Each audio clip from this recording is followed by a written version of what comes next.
Buenas tardes, en este video vamos a continuar con el tema ecuaciones de Maxwell.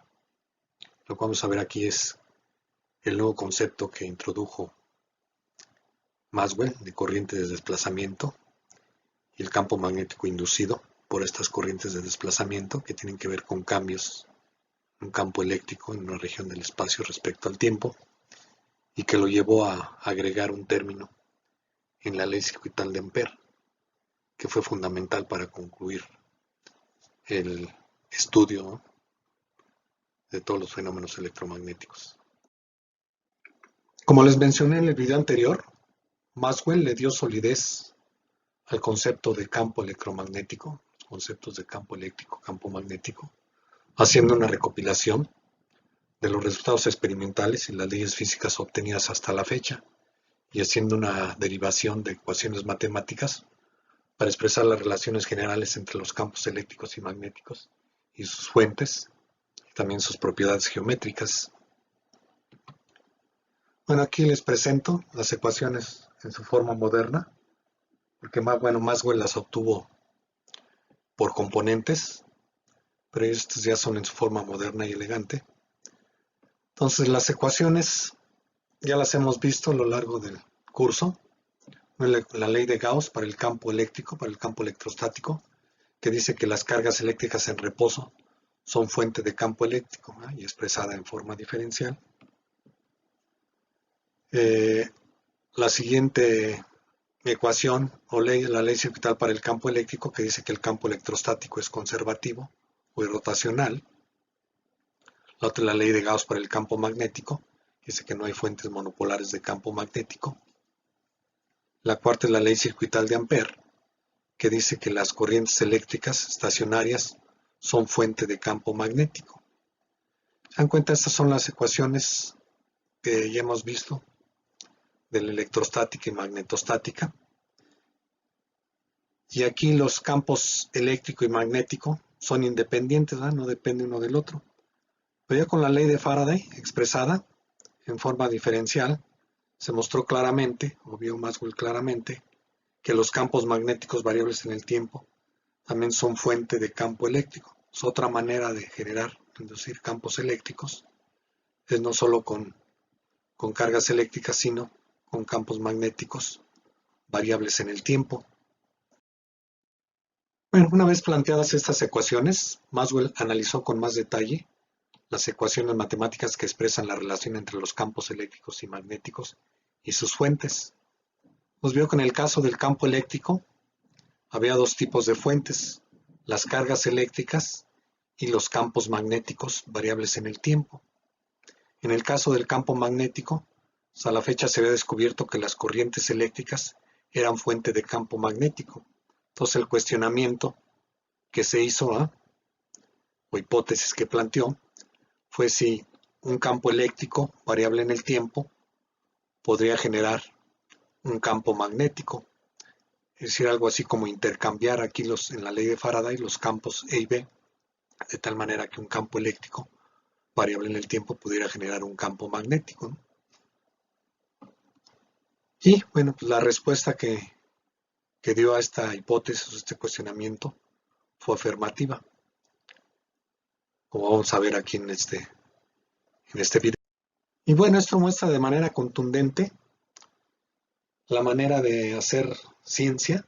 Una manera de hacer ciencia es hacer las preguntas o hipótesis correctas y encontrar las respuestas correctas a esas hipótesis, ya sea experimentalmente o con experimentos pensados.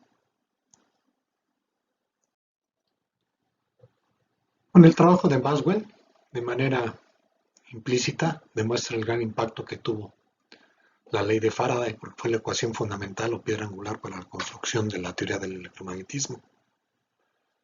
Entonces, con base en el análisis de la ley de Faraday, como ya mencioné, Maxwell predijo o propuso el fenómeno conocido como ley de inducción de Maxwell, que dice que un campo magnético variable en el tiempo induce un campo eléctrico, como vamos a ver. Efectivamente, un campo eléctrico variable en el tiempo induce un campo magnético. La constante de proporcionalidad tiene que ver con el producto de la permeabilidad del vacío por la permitividad del vacío, y aquí no hay un signo menos. Bueno, de manera integral se expresa de esta manera. Vean el intercambio que hay entre los campos eléctricos y magnéticos, y bueno, signo y constante, ¿no? Pero salvo eso, es prácticamente intercambiar, ¿no?, los campos eléctricos con los campos magnéticos. Y bueno, Maxwell llegó a estas ecuaciones definiendo el concepto de corriente de desplazamiento en términos de un cambio en el flujo de un campo eléctrico en una región del espacio, y utilizando la ley circuital de Ampère. De ahí llegó a la ley circuital de Ampère-Maxwell, que vamos a ver también más adelante. Bueno, aquí voy a ver cómo es la corriente de desplazamiento y el campo magnético inducido durante el proceso de carga de un condensador, que es la situación más simple, ¿no? Tenemos un campo eléctrico variable en el tiempo. Cuando conectamos un condensador a una batería, las cargas empiezan a moverse, ¿verdad?, desde el polo positivo hacia las placas. Entonces la corriente está variando en el tiempo, el condensador se va cargando y se empieza a establecer un campo eléctrico variable en el tiempo, ¿va?, que iría aumentando conforme transcurre el tiempo. Este es un tiempo muy corto, pero vamos a suponer que estamos analizando durante ese tiempo. El campo eléctrico va de la placa con carga positiva a la placa con carga negativa. Entonces, la carga está variando en el tiempo, ¿va?, porque la carga, función del tiempo, es la capacitancia del condensador, que vamos a suponer que son placas paralelas, por la diferencia de potencial, ¿sí?, que va aumentando conforme se va cargando el condensador. Entonces, si sustituimos aquí la capacitancia de un condensador de placas paralelas y la relación entre la diferencia de potencial y el campo eléctrico entre las placas, que es simplemente el producto del campo eléctrico por la separación entre placas, tenemos que la carga en función del tiempo es proporcional al campo eléctrico.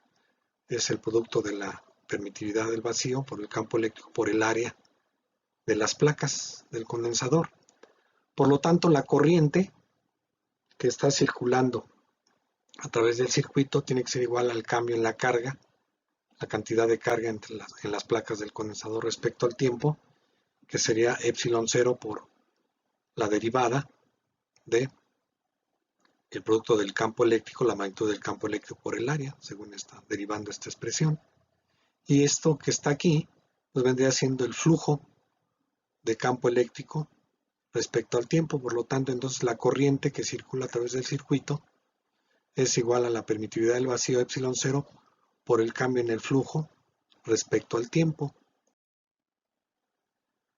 Por lo tanto, si definimos lo que está del lado derecho de esta ecuación como la corriente de desplazamiento, entonces tenemos que aquí entre las placas, como hay un cambio en el flujo de campo eléctrico respecto al tiempo, tenemos efectivamente una corriente que podemos definir, o que definió Maxwell, como la corriente de desplazamiento, que es, en el caso ya más general, es la permitividad del vacío por la derivada respecto al tiempo del flujo de campo eléctrico entre las placas del condensador o en una región donde esté cambiando el campo eléctrico.